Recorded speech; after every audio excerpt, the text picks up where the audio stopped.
Okay, Water Sports here with the legendary Royce Gracie. Tell me, man, your son's making his Bellator debut. Obviously, I asked him, of course he gets the pressure question all the time, but I feel like as his father, it's maybe a little more nerve-wracking for you, right, when he gets in the octagon?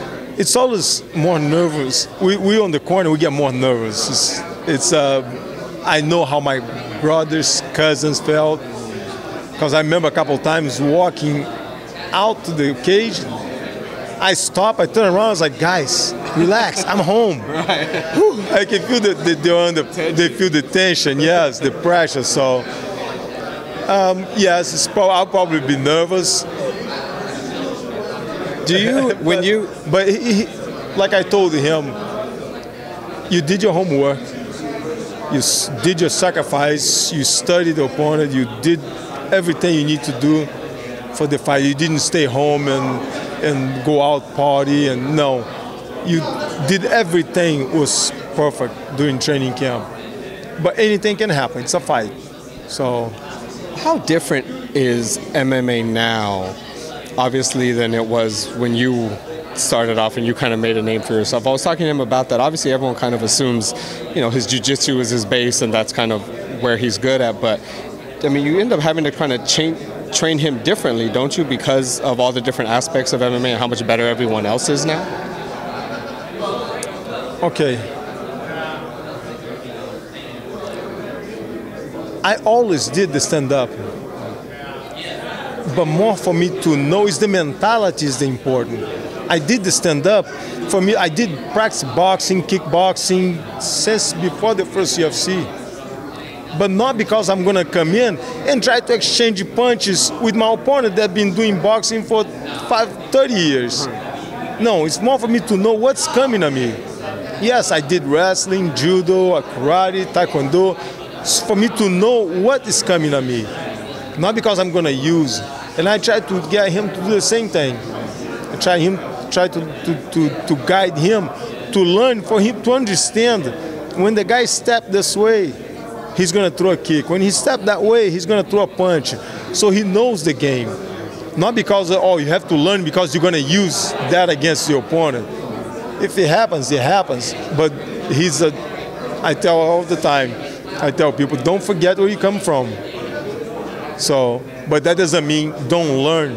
Jiu-jitsu involves, there's striking, there's kicks, submissions, takedowns. That's all in jiu-jitsu. So, is there a way to prepare him for, like, the kind of outside the cage stuff, like the lights, the crowd, maybe the excitement? Like, is there a way to kind of really prepare him for something like that? I mean, obviously you've been at that stage, so what do you tell him about those and kind of just to stay focused on the fight? That comes with time. It's experience. But he's been around following me, going to my fights and going to shows so many times, so he knows, he's seen it, been there, done that pretty much.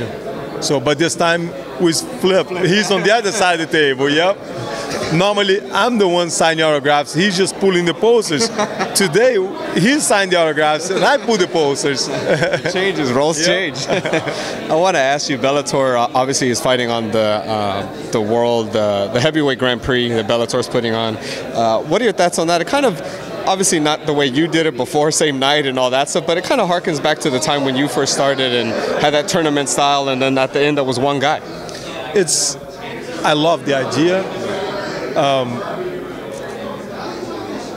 It's spread out, but you make it even for everybody. You see, the guys fight today, next month there's another fight, next month another one, so everybody have time to study the opponents, who advance. So, but it's an awesome idea. I like it. The hard thing is who to pick. You can only pick 8 guys. That's the hard part. It's like, wow. It's like there's so many guys, good guys out there, man. I want to ask you just some other fights that are coming up just in MMA. Well, first, what's your take on kind of Conor McGregor's situation as far as he won the belts, hasn't defended them? All these guys are kind of lining up, like Khabib, Tony, all that. What are your thoughts on that? Do you feel that he should be stripped and someone should take the throne as a champion? That's a hard answer, man. A hard question to answer. I mean, he's good. He's been beating everybody. Everybody that came in, he beat them. He beat everyone. So the next guy coming up, of course, everybody wants a shot to the title.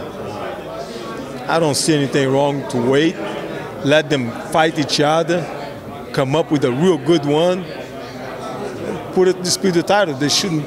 Of course, as a fan, I want to see the champion fight every month if I can. But it's hard, man. It's a hard life. So fight once a year, man. It's enough for the champion. You see, he's the champion. Let everybody else decide underneath.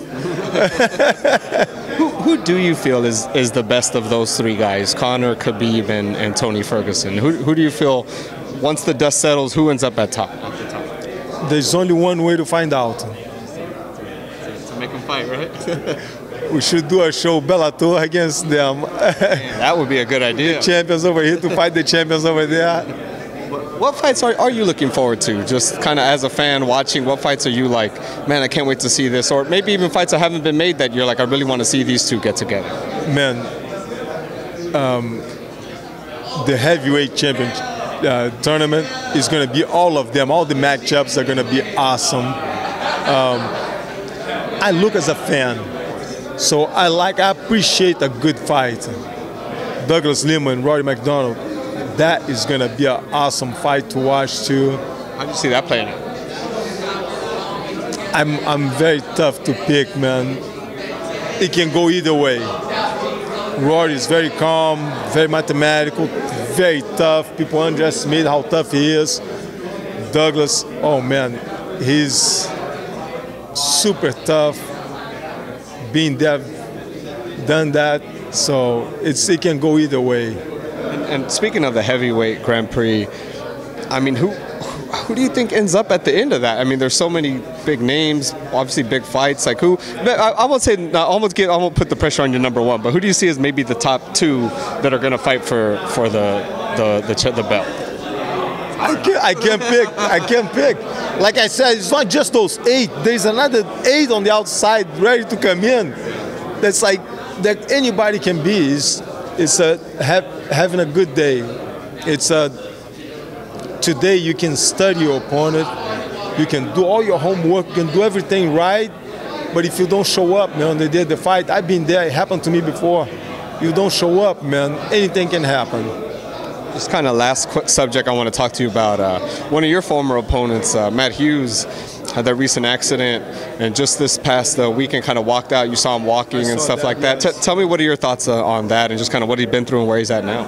Man, that's a hard comeback. That was a hard comeback. What happened? I can never even imagine what the guy's going through. What was it like? Just, I mean, you see such a tough guy. He's always, I mean, one of the legends in the sport, and then, he just still has that resiliency to kind of, still walk out there, still kind of see him, not 100%, but he's giving it his best. He's showing how tough he is coming back from this. People thought that he would never walk again. So. Well, it was amazing talking to you, sir. Thank you so much for your time. Best of luck to your son. Thank you. It's good to see you. Appreciate it. Thank you.